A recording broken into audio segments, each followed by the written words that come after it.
In solving a quadratic equation of the form x square plus ax plus b equals to 0, one student took the wrong value of a and got the roots as 6 and 2, while another student took the wrong value of b and got the roots as 6 and 1. What are the correct values of a and b respectively? Options are 7 and 12, 3 and 4, minus 7 and 12, 8 and 12. ಇಲ್ಲಿ ಏನಾಗಿದೆ ಅಂತಂದರೆ ಒಂದು quadratic equation ಕೊಟ್ಟಿದ್ದಾರೆ X square plus A X plus B ಅಂತ. ಇಬ್ಬರು ಸ್ಟೂಡೆಂಟ್ಗಳಲ್ಲಿ ಒಬ್ಬ student ಎನ wrong value ಆಗಿ ತೊಗೊಂಡಿದ್ದಾನೆ, ಅಂದರೆ ಅರ್ಥ ಬಿನ ಕರೆಕ್ಟಾಗಿ ತೊಗೊಂಡಿದ್ದಾನೆ ಅಂತ ಅರ್ಥ. ಇನ್ನೊಬ್ಬ student took the wrong value of B, ಅಂದರೆ ಎನ ಕರೆಕ್ಟಾಗಿ ತೊಗೊಂಡಿದ್ದಾನೆ. ಫಸ್ಟ್ ಸ್ಟೂಡೆಂಟು ಬಿನ ಕರೆಕ್ಟಾಗಿ ತೊಗೊಂಡಿದ್ರೆ ಸೆಕೆಂಡ್ ಸ್ಟೂಡೆಂಟು ಎನ ಕರೆಕ್ಟಾಗಿ ತೊಗೊಂಡಿದ್ದಾನೆ. ಹಾಗಾದರೆ ಎ ಮತ್ತು ಬಿಗಳ ವ್ಯಾಲ್ಯೂಸ್ಗಳು ಏನಿದೆ ಅಂತ ನಾವು ಫೈಂಡ್ ಔಟ್ ಮಾಡಬೇಕು. ಇಲ್ಲಿ ನಮಗೆ ಸಮ್ ಆಫ್ ದ ರೂಟ್ಸ್ ಮತ್ತು ಪ್ರಾಡಕ್ಟ್ ಆಫ್ ದ ರೂಟ್ಸ್ಗಳ ರಿಲೇಷನ್ ಗೊತ್ತಿದೆ ನಮಗೆ.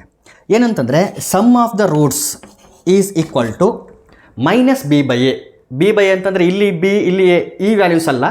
ಮೈನಸ್ ಬಿ ಬೈ ಎ ಅಂತಂದರೆ minus coefficient of X divided by coefficient of X square ಅಂತ ಅರ್ಥ ಬಿ ಬೈ ಎ ಅಂತಂದರೆ. So minus coefficient of X ಇಲ್ಲೇನಿದೆ A divide by coefficient of X square 1 ಇರೋದ್ರಿಂದ ಇಲ್ಲೇನು ಬರುತ್ತೆ ಮೈನಸ್ ಎ ಮಾತ್ರ ಬಂತು. So sum of the roots ಎಷ್ಟಿರುತ್ತೆ ಅಂದರೆ minus A.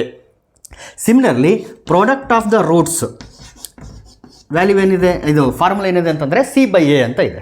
C by A ಅಂತಂದರೆ constant divided by coefficient of X square ಅಂತ. ಇಲ್ಲಿ ಕಾನ್ಸ್ಟೆಂಟ್ ಅಂದರೆ ಬಿ ಇದೆ, ಕೋಎಫಿಷಿಯಂಟ್ ಆಫ್ ಎಕ್ಸ್ ಸ್ಕ್ವೇರ್ 1 ಇರೋದ್ರಿಂದ ಪ್ರಾಡಕ್ಟು ಯಾವುದಕ್ಕೆ ಈಕ್ವಲ್ ಆಗಿರುತ್ತೆ, ಬಿಗೆ ಈಕ್ವಲ್ ಆಗಿರುತ್ತೆ. ಈಗ ಫಸ್ಟ್ ಸ್ಟೂಡೆಂಟಿಗೆ ಬರೋಣ. One student took the wrong value of A, ಅಂದರೆ ಯಾವ ವ್ಯಾಲ್ಯೂನ ಕರೆಕ್ಟಾಗಿ ತೊಗೊಂಡಿರ್ತಾನೆ ಅಂತಂದರೆ ಬಿ ವ್ಯಾಲ್ಯೂನ ಕರೆಕ್ಟಾಗಿ ತೊಗೊಂಡಿರ್ತಾನೆ ಅಂತ ಅರ್ಥ.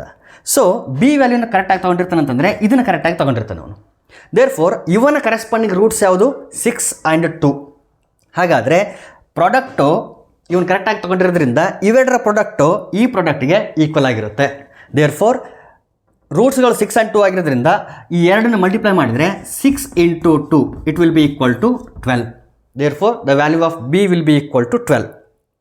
Similarly another student took the value B as wrong. ಹಾಗಾದರೆ ಎ ಕರೆಕ್ಟಾಗಿ ತೊಗೊಂಡಿರ್ತಾನೆ ಅಂತ ಅರ್ಥ. ಎ ಅಂತಂದರೆ ಇಲ್ಲಿ some of the roots.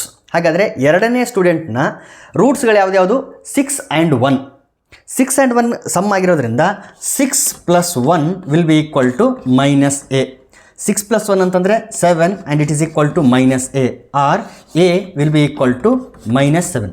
Therefore, the value of A will be minus 7 and the value of B will be 12. Minus 7 and 12. Option C is correct.